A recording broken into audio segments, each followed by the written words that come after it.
Hello, HornbillTV laga morning pulse bulletin. Aji laga khobrai ga janide ase. Dr. Tang's lab laga CEO Dr. Arjun Tang Brow COVID-19 cases report hui thaga pore kushi ki taiken pra sample request bishi baise gulibi itiado taiken palbra tayari gurina se surveillance tool can be tagigina. As COVID rears its head again, unfortunately, there has been an uptake in the number of samples and the number of requests that we are receiving. But it's very important to understand that although it feels like deja vu, but this time we are better prepared, more informed, and also backed with very robust surveillance tools and with the scientific tests that we have with us. I think we are in a good place from a preparedness perspective to face this effectively and also minimize any kind of damage that the current wave is causing. Now, firstly, we must understand that the current variants that are circulating are again a sublineage of the Omicron virus, that is the BA.286 subvariant that it had. Now, also additionally, in states like Tamil Nadu and Gujarat, we have had certain other variants, subvariants as well, that have been named as variants under monitoring. And these are basically of two types, that is LF7 and also ND181. Now, currently the cases that we are seeing are more transmissible, as in they can infect people much easily. But again, from a severity perspective, thankfully till now we haven't seen very severe cases. All of these are actually presenting as common colds and flus and the usual symptoms that we have in any kind of a common cold. Even hospitalizations have been minimal. What has essentially happened is that whenever there is an RNA virus like the COVID virus and it replicates, it undergoes some mutations. These mutations essentially in these particular variants that we are seeing are happening in the spike proteins. Now, when these mutations are happening in these spike proteins, the transmissibility is increasing, but thankfully the severity is not increasing. But of course, the virus does mutate to get stronger, but we have to evolve so that we can outsmart it. Bihar laga assembly election ahi thaga agre party kan bishi tayar kuriya shuru hoise. Tuesday Prashant Kishore kun Jan Suraj party laga founder ase tai rally loi thaga homoy media khan ge gushi Bihar 2/3 laga opor eta MLA thaga khan haribo kilemane manugan taiken ge khushi na paina ase. Tairo khushi 2015 de Prime Minister Narendra Modi bra area de Arade Gota Kuriya homoy announce kurishi ki center bra Bihar limited rupees 1.25 lakh crore dibo. Tai edu koina election jidi loise. Kishore Bakindu kushe PM Modi idedo manukan ge kobole lage jodi tai ko package to Bihar punji shina nai etula obode. भाई मोदी जी हजारों करोड़ रुपए के project का उद्घाटन करेंगे। पहले मोदी जी को ये बताना है कि 2015 में 1,25,000 करोड़ रुपए के विशेष पैकेज की घोषणा बिहार के लिए उन्होंने आरा से की थी। 2015 के बाद से दिल्ली में और बिहार में दोनों जगह भाजपा जदयू की एनडीए की सरकार है। तो मोदी जी को और उनके सहयोगियों को ये बताना चाहिए कि 2015 के बाद क्या मोदी जी ने 1,25,000 करोड़ का पैकेज बिहार को भेजा कि नहीं भेजा। अगर भेजा तो वहाँ काम कहाँ हुआ। दो ही बात हो सकती है, या तो मोदी जी ने वो 1,25,000 करोड़ का पैकेज भेजा नहीं, या फिर उन्होंने भेजा और उनके डबल इंजन की सरकार ने बिहार में उस पैसे को लूट लिया। तो पहले ये बताना चाहिए कि 1,25,000 करोड़ का पैकेज का क्या हुआ, उसके बाद ही कोई नई घोषणा करने का कोई महत्व है, वरना जनता इन बातों को बहुत गंभीरता से नहीं लेगी। भाई मोदी जी हजारों करोड़ रुपए के प्रोजेक्ट का उद्घाटन करेंगे। पहले मोदी जी को ये बताना है कि 2015 में 1,25,000 करोड़ रुपए के विशेष पैकेज की घोषणा बिहार के लिए उन्होंने आरा से की थी। 2015 के बाद से दिल्ली में और बिहार में दोनों जगह भाजपा जदयू की एनडीए की सरकार है। तो मोदी जी को और उनके सहयोगियों को ये बताना चाहिए कि 2015 के बाद क्या मोदी जी ने 1,25,000 करोड़ का पैकेज बिहार को भेजा कि नहीं भेजा। अगर भेजा तो वहाँ काम कहाँ हुआ। दो ही बात हो सकती है, या तो मोदी जी ने वो 1,25,000 करोड़ का पैकेज भेजा नहीं, या फिर उन्होंने भेजा और उनके डबल इंजन की सरकार ने बिहार में उस पैसे को लूट लिया। तो पहले ये बताना चाहिए कि 1,25,000 करोड़ का पैकेज का क्या हुआ, उसके बाद ही कोई नई घोषणा करने का कोई महत्व है, वरना जनता इन बातों को बहुत गंभीरता से नहीं लेगी। Tripoi umpur posti de pani bishi girina flat wa jagade serious concern dikhaina Jirang constituency laga MLA Sostines Sohojan bra DC Apilash Paranwal NHAI aro PWD laga official kanbra flood affected area khande visit kurishe idu laga inspection de bosti laga leaders kanbra bi join kurishe aro flat wa nimide giman diktar baise idu kan janai dishe MLA aro DC bra idu laga inspection jai tagya situation tu dikhina juldi action lebole ensure kurishe set to see the flood situation in our school every year. It's happened due to the cutting of the hills in the killing site. I have been here for more than 5 months and experienced a lot of issues, problems occur every month. We are under the flood for at least 5 to 6 months in a year. Till November, we suffer from this first flood. People say that it's not a natural calamity, but they say that it's a human calamity. So I'd like to request the concerned people to see this matter so that we, the human beings, especially the impaired area, may not suffer anymore from this situation. Stream hi barobor kindawan hi bantu kiwara abat ka Hindu lane ke jaklia ban lang but ngilayo panekran mata pangila kerpat ya ka NHAI nang ta ngilay don bat I deputy commissioner but nakaliang jongaru ngan sotho so honorable chief minister juga jela ko jongi but nakaliang jonga kerpat bangan kerpat I ban yakran bat ka Assam counterpart kenang ba nginyo ban penyar ya ketika stretch jong ketika stream kenang ba ke haka koriliur kanyo ban lek dak besuk kata ketika ke jingkmu ke ba mangi wan ru hang ne kenang ba nginyo ban aila de ke wa ke kanyo ban lek hak lenti ke ba la ban lek bek dak ba yai bek kenang ba kanum dan kanu ka jing push back lane ka jing phai biang jong ko dak lapoi hak ketika Phek area. Upon the insistence of Honorable Local MLA and he requested that all the line departments and NHAI should be present. So that's how we have come for this meeting wherein this recurrent problem of flooding in St. Jude's School, we are trying to find out a temporary as well as a permanent solution. So we are here with all officers of disaster management, PWD and NHAI. We have inspected the site. We have discussed with NHAI. They are going to submit us a report regarding the permanent solution, how we can solve this problem for good, for eternity. But in the meanwhile, how to basically, relieve this situation temporarily. We have discussed many solutions, and very soon we are going to work on that so that at least for this season, the school should not face any problem. Whatever necessary measures have to be taken, we will ensure that they are taken so as to relieve the school of this recurrent problem. There has been quite a lot of infrastructure damage due to the persistent flood. Singing it on the school St. Jude. Kumapitebi ka school St. Jude. Ladon kano ka jing slab kaba half ka area. Piniipit ba ka school ka kan slay ka school.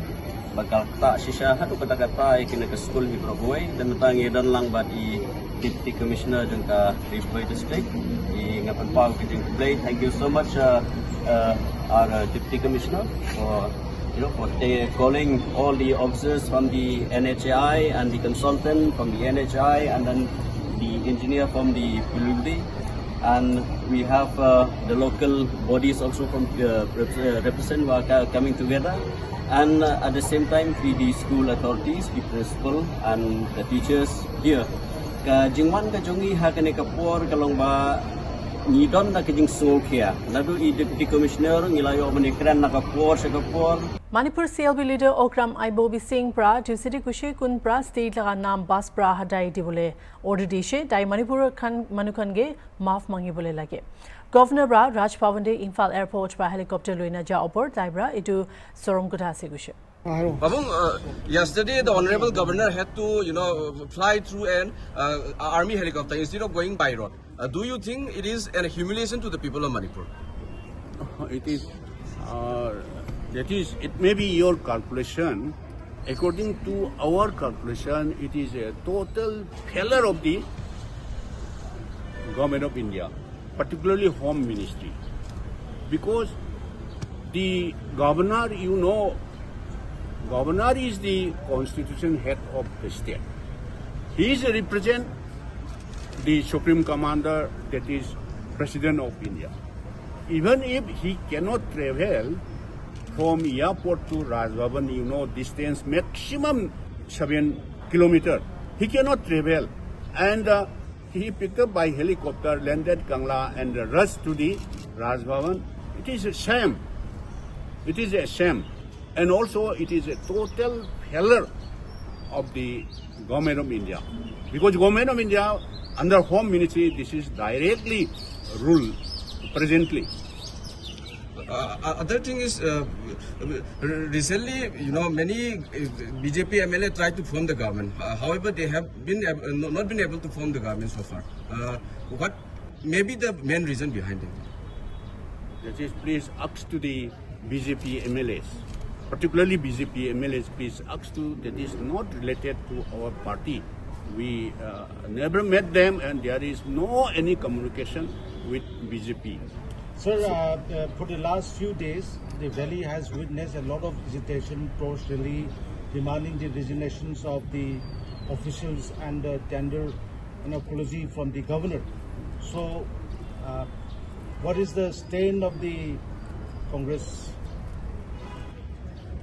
Now, as I have already explained,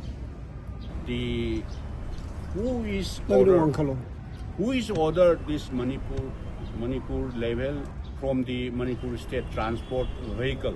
Manipur should be, irradiated Manipur should be covered.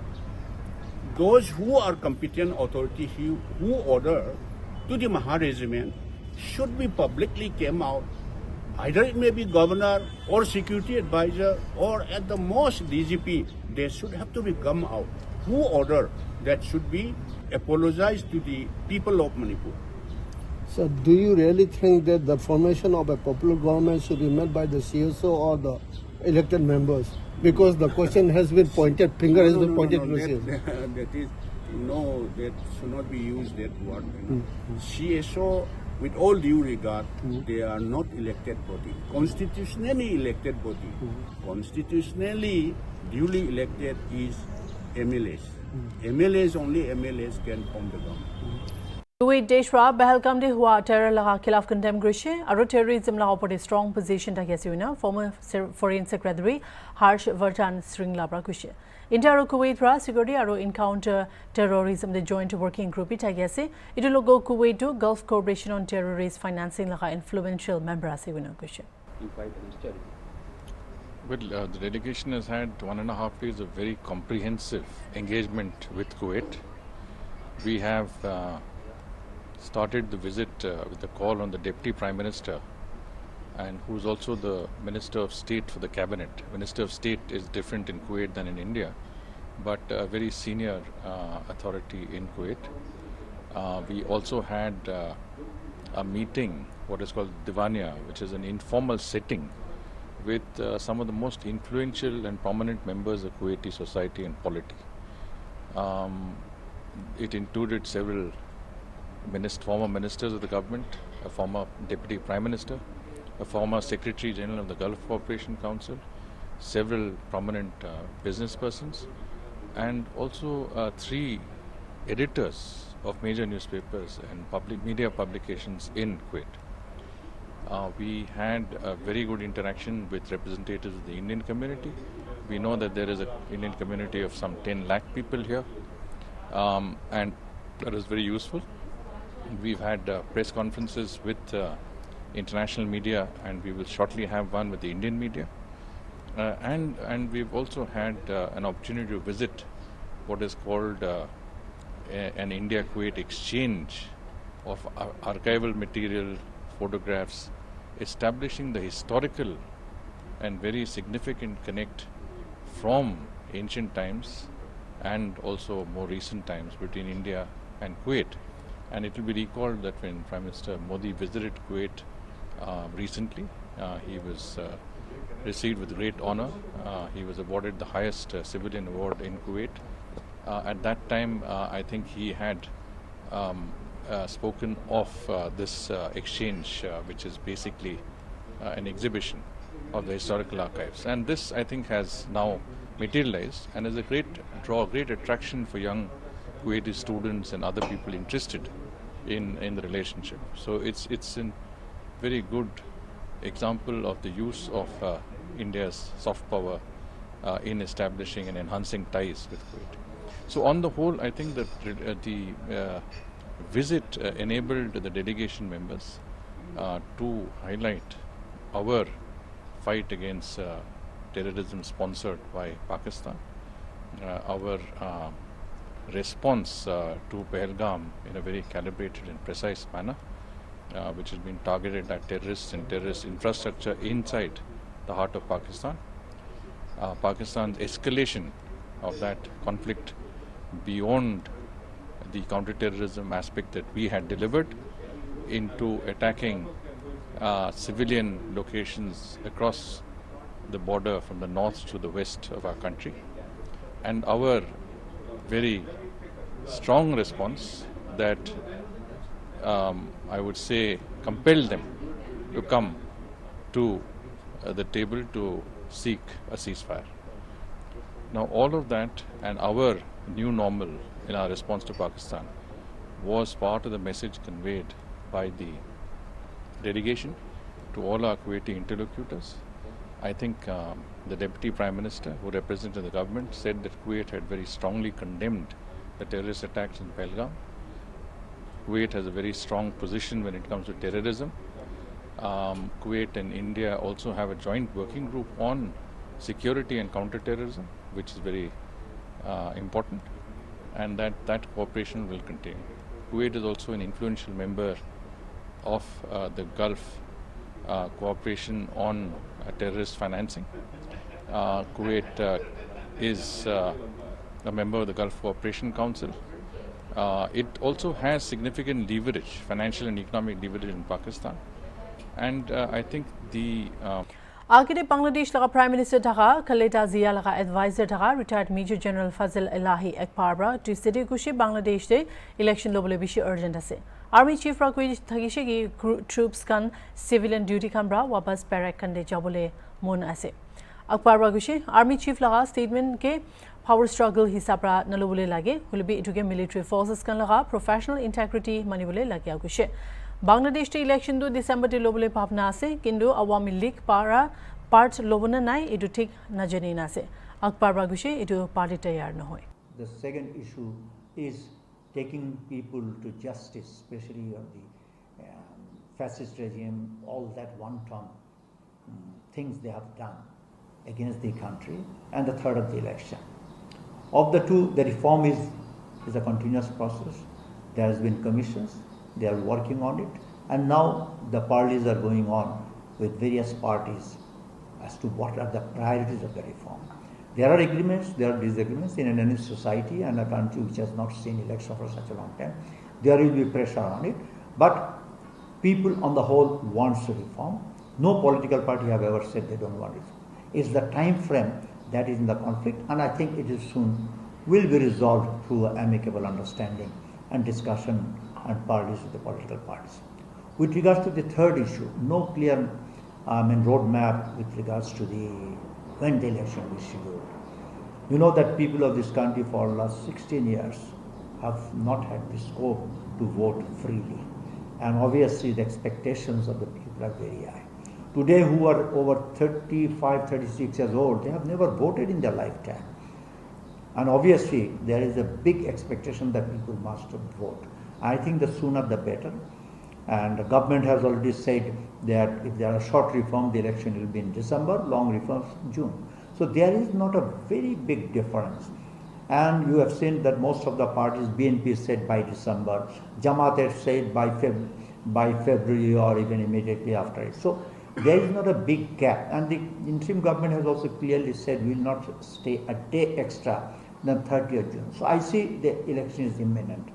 So it's a matter of time, and people are expecting, and there should be an election, and there should be a party elected by the people to take into hand the real problem this country is facing. Thank you. Army Chief General Wakar Zaman has hinted at early elections while the Chief Advisor seems hesitant. Do you see this as a power struggle between the military and the interim government? I think to say power struggle is a little too much. After all, it's a government. These are the army is a very important institution, and the interim government is equally very important at a very crucial time. Well, Army Chief, I think the reason for his saying is because after all his troops are on the streets, and no army in the world would like to do a job which is exclusively civil and police in nature. In such a situation, I think Army Chief has raised his voice concerning the integrity and the standard of discipline, and to preserve the discipline and the professional competence of the military. He would like his troops to be back in the barrack and go back into the business as usual as the soldiers, every soldier is involved in. So from his point, he has raised his viewpoint. But after all, the final call, obviously, the nation expects from the Chief Advisor. And Chief Advisor proposal is between December if there is a short reform, and June if it is the long reform. And they have clearly said they are not going to stay a day extra. So in that point, I don't see a very big difference. Whether it's in December, most of the political parties like BNP has said by December, Jamaat has said, another major party is by before Ramadan or even after, so we say go for March, April. So there I do not see a big difference with regards to the schedule of the election, and neither do I see it as a conflict. It cannot happen in any democratic institution, in a crisis situation like this. Everybody understands the country's sovereignty and country's integrity is very important. So an understanding with the political parties is the main question as to when the election will be. And I'm very hopeful that it's not going to be a very big issue. Election will come sooner than later. After all, that's what is the people's expectation. What is your take on the ban of the Awami League? Can election be considered free and fair without their participation? Well, this is a very burning question that's being talked about nowadays. My question to the people who raise such questions is, there has been a number of elections, exclusive elections. It was exclusively conducted single-handedly by Awami League and its cronies. Nobody raised the question of inclusivity at that time. So why this question of inclusive should come now? This is my first question. And Awami League, over all these exclusive elections and having totally corrupted all the institutions, they have single-handedly, without the public mandate or support, they have been in power. Nobody talked about it. So let us not debate too much whether exclusiveness of the Awami League will make the election inclusive. After all, it is the people who are going to decide. The people has been so much traumatized by the actions and the governance of the Awami League over the years. Even if they are made to be inclusive and allowed to election, my question is Awami League prepared to come and face the public and campaign for election? I think this is an objective, or this is a vision, this is a proposal unattainable. Awami League is not in a position right now, even if the election. West Bengal Chief Minister Mamata Banerjee bra Haurade press conference dia homoy SSC recruitment ro opore kotha korise. CM bra kushe ki May 21 day teachers laga nutun fresh recruitment karne notification do olabo aro kun khan bra taiken laga kam harise taiken karne to age relaxation dagibo kona koise. আমরা যেহেতু 31 মে কথা বলা হয়েছে, তাই আইনজ্ঞদের সাথে কথা বলে সবার সাথে মানে আলোচনা করে issue of advertisement and file affidavit, যেহেতু 31 মে লাস্ট ডেট করেছে আমাদের, 30 মে কিন্তু এটা আমাদের করতে হবে। অ্যাডভার্টাইজমেন্টটা আমাদের করতে হবে 30 মে, কারণ যেহেতু 31 মে মধ্যে করতে বলেছে, তাহলে আমরা অ্যাডভার্টাইজমেন্ট করব। আমি কিন্তু আবার বলছি, অপশন কিন্তু ওপেন আছে রিভিউয়ের জন্য। রিভিউয়ে যেটা বলবে আমরা সেটাই মানব। এখন যেহেতু হাতে কোনো উপায় নেই বলে আমরা এটা করছি, যেহেতু সময় টাইম ইজ রানিং আউট, তাহলে issue of advertisement and file affidavit 30শে মের মধ্যে আমাদের করতে হচ্ছে, যতক্ষণ রিভিউ না হচ্ছে। কমেন্সমেন্ট অফ অনলাইন অ্যাপ্লিকেশন, এটা টাইম দেওয়া হয়েছে 16ই জুন পর্যন্ত। মানে যারা অনলাইনে অ্যাপ্লিকেশন করতে পারবেন 16ই জুন পর্যন্ত। Last date of online application 14ই জুলাই করা হয়েছে, হাতে সময় রাখা হয়েছে, যাতে রিভিউ হতে যদি টাইমটা বেশি লাগে, সেই জন্য আমরা ইচ্ছা করে 2 মাস হাতে টাইম রেখেছি। পাবলিকেশন অফ প্যানেল আমরা 15ই নভেম্বর করেছি, কারণ আমাদের ডিসেম্বরের মধ্যে করতে বলেছে। আর কাউন্সিলিং যেটা কমেন্সমেন্ট হবে সেটা 20শে নভেম্বর। আমরা চাইছি নভেম্বরের মধ্যেই, যদি রিভিউতে কিছু বিচার না হয় তাহলে আমরা নভেম্বরের মধ্যেই কাউন্সিলিং করে টোটালটা করে দেব। এখানে যা হয় সিস্টেম অনুযায়ী, যেহেতু কোর্ট বলে দিয়েছে, আমরা কিন্তু বলছি না, এটা কোর্টের order. Written test, scrutiny, challenge, result publication, interview etc. shall be completed in the meantime. সব প্রসেসই আমরা করে নেব যদি রিভিউতে কিছু আমরা বিচার না পাই। অ্যাডভার্টাইজমেন্ট যেটা করা হবে, advertisement may be made for the 24,203 such posts which have been deemed to be vacant। 24,203 যেটা হাইকোর্টের অর্ডার অনুযায়ী ডিম টু বি ভেকেন্ট হয়ে আছে। যদিও তারা কাজ করছেন, তারা কাজ করে যান, তারা ডিসেম্বর পর্যন্ত মাইনে তো কনফার্ম করেছে সুপ্রিম কোর্ট, আমরা তো অ্যাপিল করেছিলাম। সুতরাং তারা বেশি চিন্তা না করে তারা তাদের কাজ করে যান, আর আমাদের কাজও আমরা করে যাব। অ্যাডিশনাল তাছাড়াও এই 24,203 জন Iranian Manase, Side Hornbill TV.